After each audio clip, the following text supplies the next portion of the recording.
Hello, this is musicandmusic.com. My name is Gregory Porter. Hey, Laura, it's me. Sorry, but I had to ring your doorbell so late. But there's something bothering me. I really am sorry, but it just couldn't wait. I couldn't be on the football field anymore. I injured my shoulder. Music was always a part of my life. I tell you, I started to do music more after I injured my shoulder as like a solace.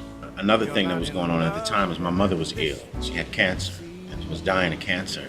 And I needed release. There was a lot of pain and pressure. And I started to go to the jam sessions as a release. I started singing when I was about 4. And my mother was a minister, so she had encouraged me to sing in church as a child. And, you know, in a way, it's a part of the culture, at least my family culture. It was sitting in the back of the car with my brothers and sisters. We would just clap our hands and make up songs. And once I got older, once I got into college, I didn't study music at a conservatory, but I was getting music wherever I could get it. Where a week-long workshop, weekend workshops. My best friends were all musicians, and so I was just constantly consuming music, doing it, singing, learning songs by singing the songs, and really exploring the songs. With a healthy dose of make-believe, won't you lie to me and make me believe? This is me, just my own thing, my own style. Like I was admiring your glasses earlier. How do you choose what you do? It's just like it's your own personal thing. This is what I do. These are the colors I like. This is how I like to feel. And I think you think of hats and a whole bunch of different style. Pork pie hats, Marcus Miller, you rarely see him without his pork pie hat, Yeah.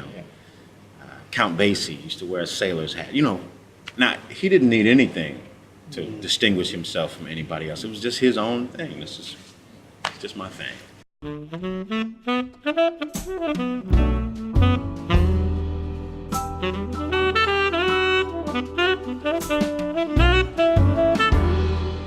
I think I have a unique sound in that I'm combining many different genres, soul with jazz, it's also influenced by gospel and blues. And so, I'm bringing all those elements, all of those cousins, I'm kind of bringing them together into jazz. And so I'm constantly moving, constantly traveling, so I haven't had time to do much analysis of how I got to where I am.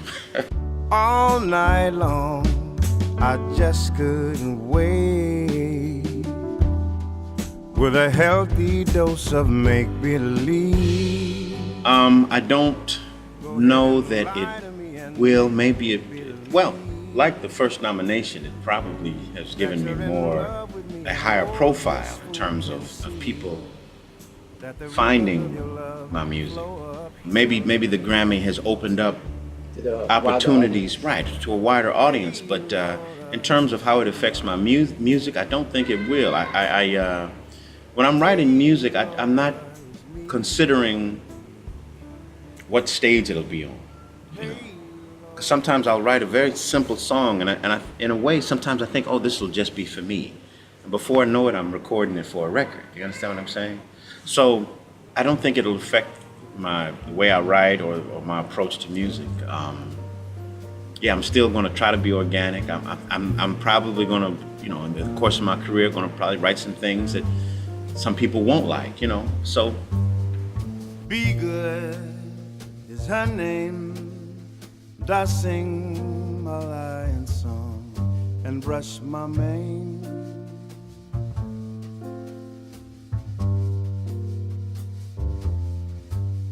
She would, and she could. So So she pulled my lion's tail and caused me pain. The first record was that way. That's exactly what I wanted to do. No overdubs, just 1960 watt, Skylark, Illusions. It's just like press record, and it was we recorded in a big room, and so there wasn't partitions, and so yeah, that's it. It was a live performances, and generally that's the way each record has been. There's been some overdubs and a little bit of cleanup, but generally that's the way I record is just do it and capture a feeling. Let's go with it. Yeah. I trim my lion's claws and I cut my mane. And Initially, I'd done a demo completely on my own, and I enjoyed that experience, but you need a structure behind you. You need somebody with money and the ability to get out there. So you, in a way, there's a bunch of ways to do it without a record label, but for me, I needed something. So first I went to Motema and their independent record label, and I was able to have success with the first two records with them. And then I was picked up by Blue Note Records, initially Universal France, but with the understanding that it would soon be Universal would merge with Blue Note. So being on the Blue Note label was a great experience because as maybe 14, when I started to collect records, Blue Note Records was the first things I was looking for, because no matter who was going to be on the record, it was going to be something pretty cool, And so to be on that label now is extraordinary. she said lions are made for cages, just to look at and delight. Generally, the lyric and melody come together, and the bass line and the rhythm come soon after, and then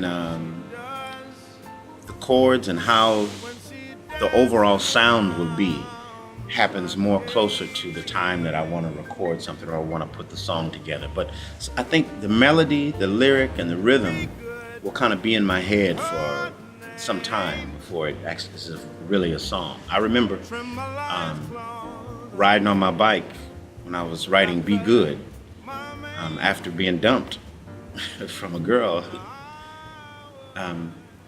The lyric, she said, lions are made for cages just to look at and delight. You dare not let them walk around because they might just bite. That came to me just like that. Sometimes Liquid Spirit, that song came to me while I was on a train, just came out just like that. Now, in my brain, maybe it works itself out subconsciously first, Unreroute the river, let the damn water be. There's some people down the way that's thirsty, so let the liquid spirit free. Now that's in the style of the music that I grew up singing. It's in the style of gospel music from my childhood. But the lyric is something that I've developed from my beliefs. I look at the lyric and I was like, wow, that says exactly what I wanted to say. I look at the lyric and I was like, oh, I agree with that. And so I think maybe the lyric is working itself in my brain subconsciously.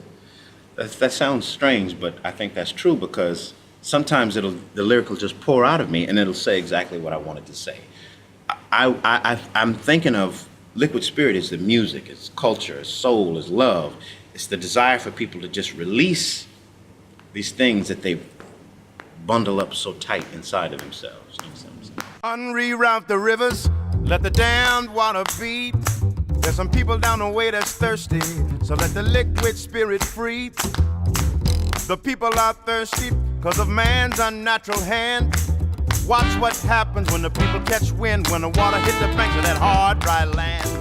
It's visual for me as well.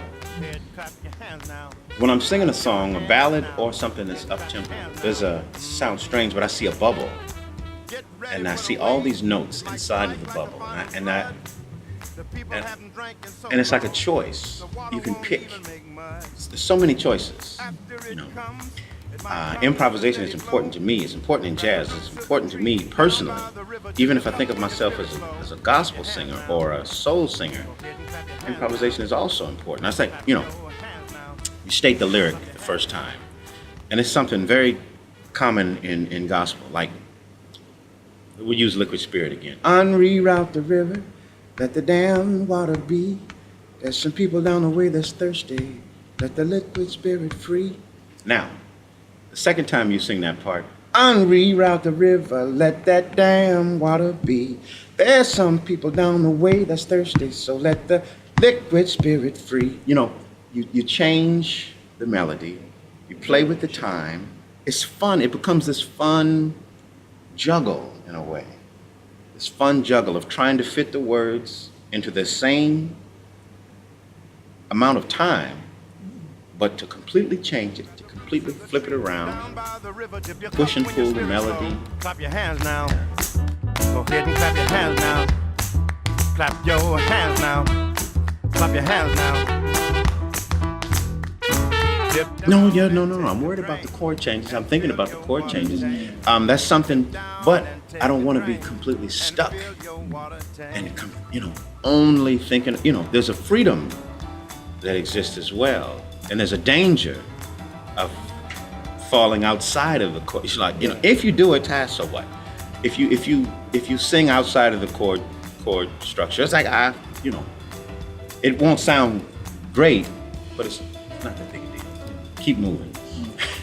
But I'm thinking about it. I'm concerned about it, and I have a natural ear for the sound. I've studied harmony to an extent, but I'm not a master of it. But I have a great ear for harmony, and I utilize it, you know, as much as I can. Yeah. Unreroute the rivers, let the damned water beat. There's some people down the way that's thirsty. Let the liquid spirit free. You know, it could be because I've grown up in both worlds. I mean, my family clearly is, you know, 8 kids in Los Angeles. You know, that's a black family. That's a black family unit. I have some experiences with you know, all sides of American culture, but the idea that black music, black culture, black singing is just, you know, is not true. Okay. That's something that is perpetuated in media a lot, and the image of black music is always just extreme. But everything exists. Everything exists under the umbrella of black culture and black music. Gentle balladry and the extreme. I think I'm exploring all the avenues of black music and jazz. Singer-songwriter, I think of country blues artists like Mississippi John Hurt. He used to whisper, lay me down a pallet on your floor. Well now, lay me down a pallet on your floor. Make it soft, make it low, so your good man will never know. Lay me down a pallet on your floor. You know what I mean? That's also black music. And the blues.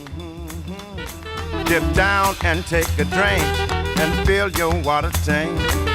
I think to try to pull from your life experience is a do. I think to incorporate experiences of your childhood, proper thing to do. I think we think of Joe Williams, Nat King Cole, Sammy Davis Jr., Arthur Prysock. They had to pull from the experiences of their life to come up with their own artistry.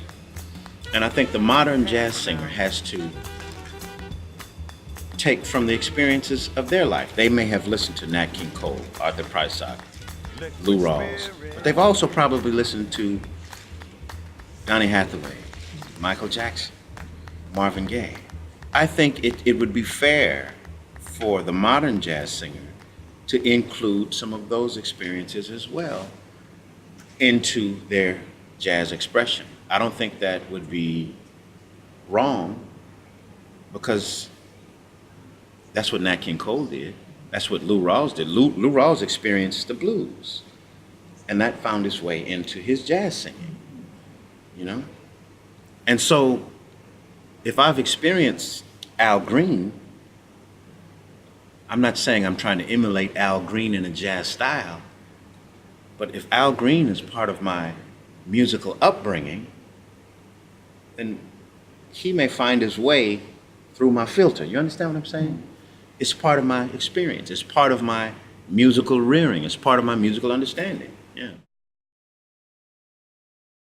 I don't think jazz is supposed to be this statue that stays one way. It's a growing, breathing, living thing. And I hope to be, you know, something that a person that deals with it in tradition, but also thinking of it as a living art form.